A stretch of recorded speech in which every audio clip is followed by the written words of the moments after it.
Mhuwiex minnu li fil-kitchen garden hemm ħaddiema li qed jaħdmu xogħol prekarju, saħqet dan il-President ta' Malta Mari Luis Coleiro Preca f'konferenza tal-aħbarijiet b'rabta ma' rapport tal-ġurnalist Ivan Camilleri li der f'The Sunday Times.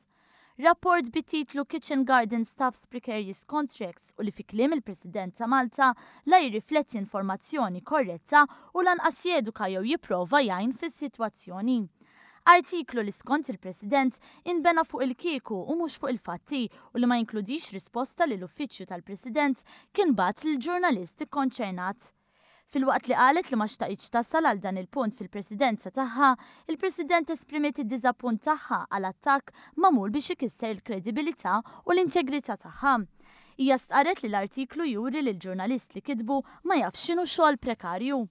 Elenkat kif il-kundizzjonijiet tal-ħaddiema li minn full-timer wieħed ġew 6 tjiebu kif qed jingħatalhom break li qabel ma kienx jeżisti u li qed jitħallsu għal xogħol barra l-ħin skedat.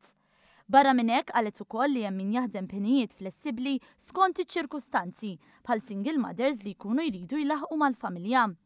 Hija tkellmet dwar abbozz ta' kuntratt li kien imsemmi fl-artiklu ta' The Sunday Times.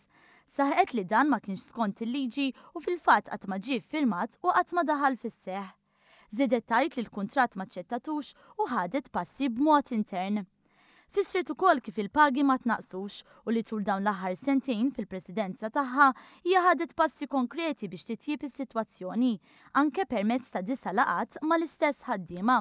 Fost dan it-titjib il-President semmit ukoll kif tat id-direttiva li jsir ftehim kollettiv ġdid kif dan kien skada fl-2002.